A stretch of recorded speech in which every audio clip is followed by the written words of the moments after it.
Hello and welcome to another edition of Professor Speaks. Today we're going to be talking about how to talk to your pharmacist and what kind of questions to ask. But before we get to that, I'd like to remind you to hit like, subscribe, and hit the little bell for notifications.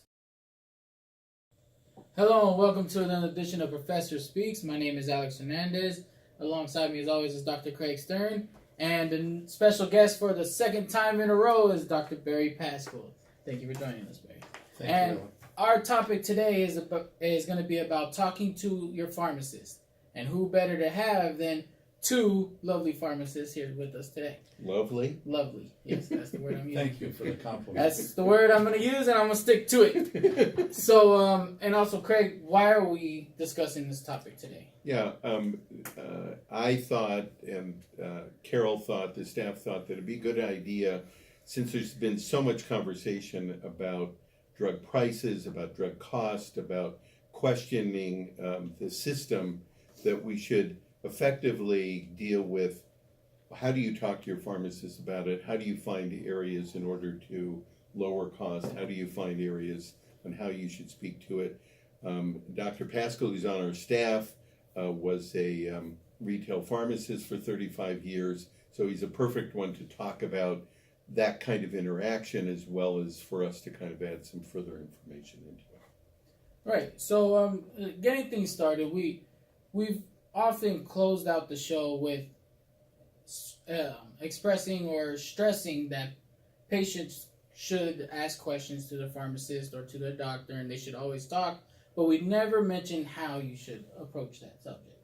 So, I mean, that's why that's another reason why we're going over this topic was, how do you ask your pharmacist and what do you ask your pharmacist as far as questions that you might have? So to start things off, how do you ask questions when the pharmacist has limited knowledge of your case? So what kind of scenario does this bring up for you guys? That's a difficult issue because Right. usually the patient is asking about one single issue, like the patient may say, I have a pain right here in my face.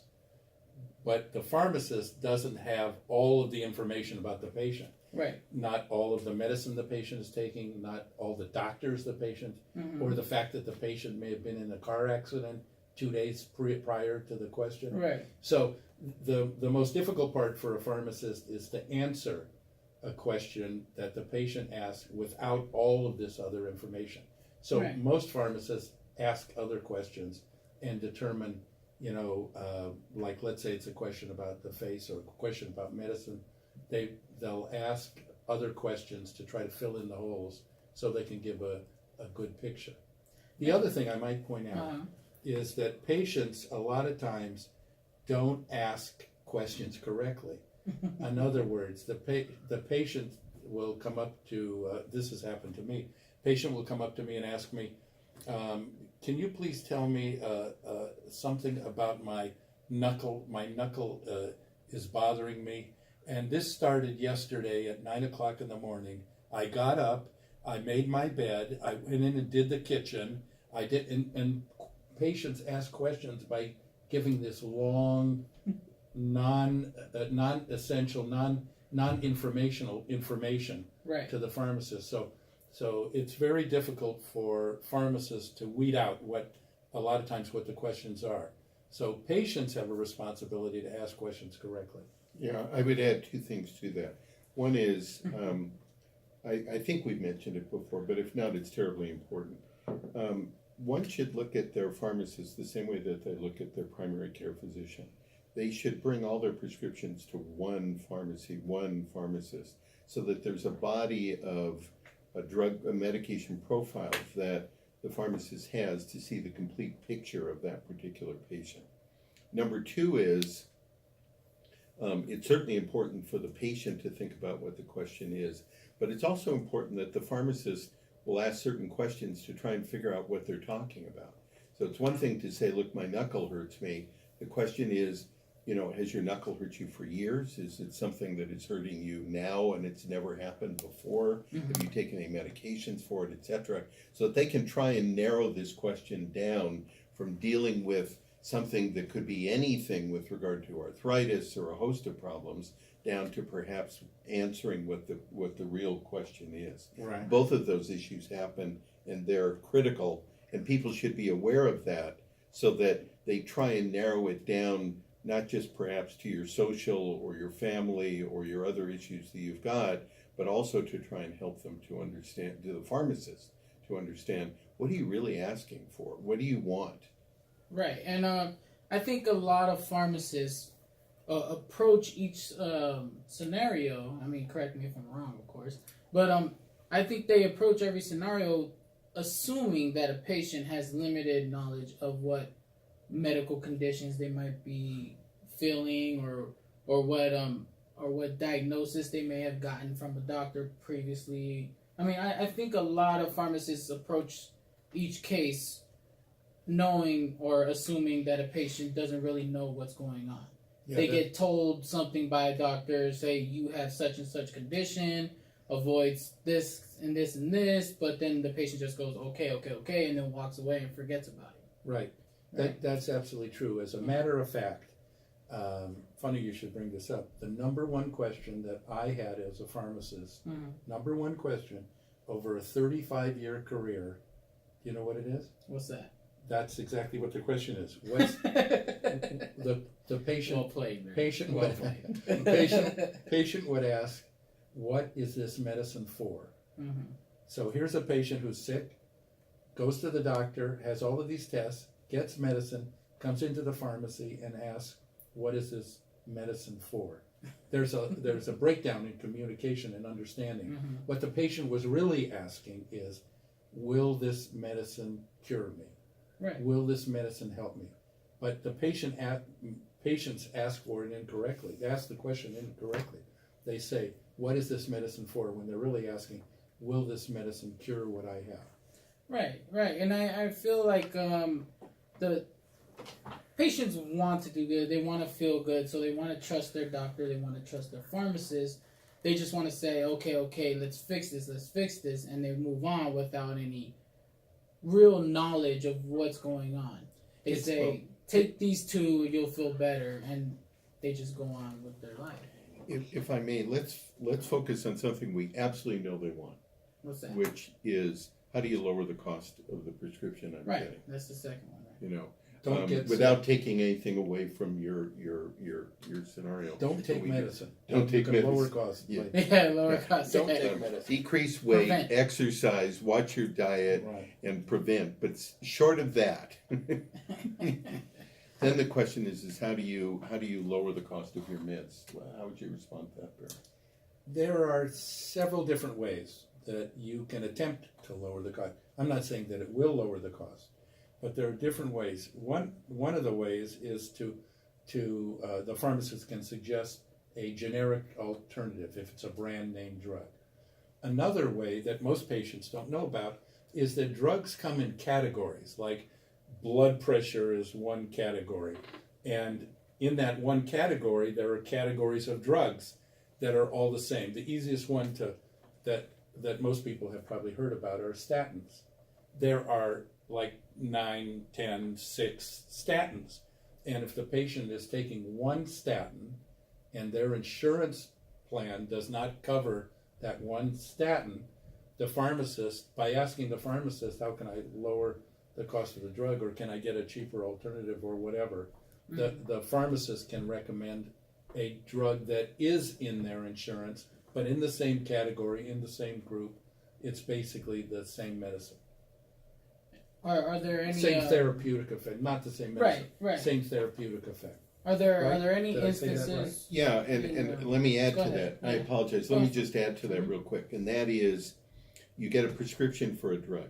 The doctor is working on limited knowledge. So with due fairness to everybody involved, the doctor has prescribed it. They have made an honest attempt to give the therapy that they think is going to treat or cure the particular problem. But the issue is the drug that they've chosen may be the most expensive in that category. So there may be a generic for that drug. Mm-hmm. There may be another brand in that same therapeutic category, same effect, same everything, but it's a cheaper brand than that one. Right. Or there's a generic in the category that may not be generic for that particular prescribed drug, but it's generic in that category that would lower your cost, in general, lowering your cost by half. So in that regard, when you think about it, not just one prescribed drug, but you think about it, this is a drug probably in a category. Now tell me, what drugs can I get the same benefit, but I can also save money within that category with other less expensive drugs?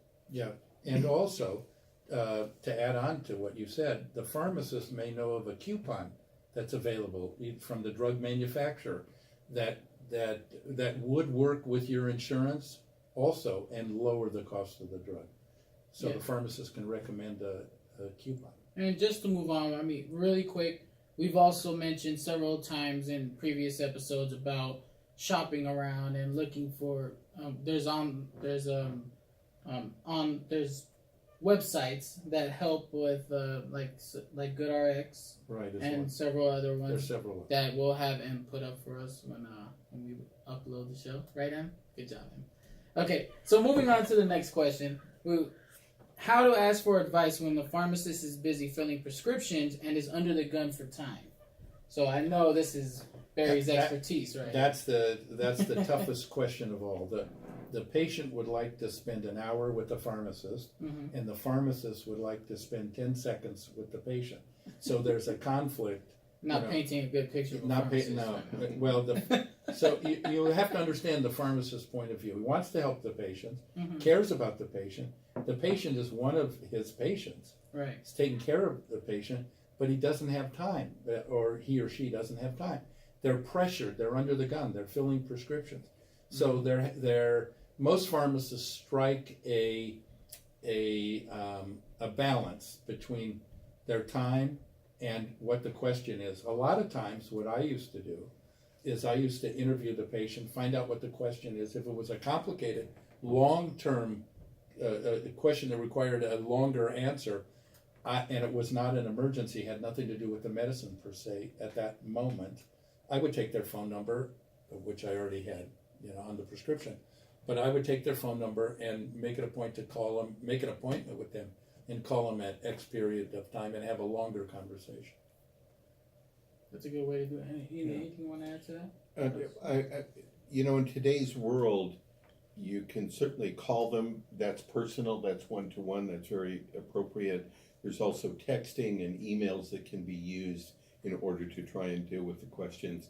One way or another, the patient deserves to have the right to ask a question and get an answer, and the pharmacist has to be able to do it within a time frame that fits. So any of these options that would work are important. Yeah, the one major thing to understand is that the pharmacist wants to help the patient, and the pharmacist would like nothing more than to spend as much time as the patient needs. It's just the constraints of the business and the production line. And the line, there's people waiting usually, and they want to get their drugs and get out of there most of the time. Yeah. If you can have customers telling jokes to other customers, that helps the line a lot. Maybe have a stand-up comedian in the front. It would might help them out a Yeah, little it's a job for you, Alex. What you talking about? You love it here. Well, that's all we wanted to cover today. Of course, if you have questions at home, you can feel free to ask. You can message us directly or leave a comment below. Dr. Stern, would you like to add anything else? No, thanks for listening. I think it's terribly important. You need to think of your pharmacist the same way that you think as your doctor. They are a primary care reference. Between the two of them, the doctor and the pharmacist, there is a wealth of information. Each one of them is working with limited information. When you deal with it in a team approach, then you're getting more information because everybody can participate. Right. Anything you'd like to add? No, I think we covered well. The both sides of the issue, from the patient's point of view and from the pharmacist's point of view. Right. And thank you, Alex. As Dr. Pascal also mentioned, that there are various ways you can communicate with the pharmacist. It doesn't have to always be face-to-face. You can make an appointment, you can call, you can text, and you could even email your local pharmacist if you have questions regarding your prescription or regarding any other plethora of situations that may come up with Plethora? your plethora. Wow. Yeah. I read a Impressive. dictionary over the weekend. So, anyways, we would like you to visit propharmaconsultants.com. We have a wealth of knowledge there, written by Dr. Stern himself. And I see you're shaking your head. Come on, I'm trying to concentrate here. Anyways, you can go to propharmaconsultants.com. Dr. Stern has written several articles regarding, we have antibiotic stewardship and plenty others. Host of others. Host of others. And also, if I would like to remind you to hit like, subscribe, and hit the little bell for notifications.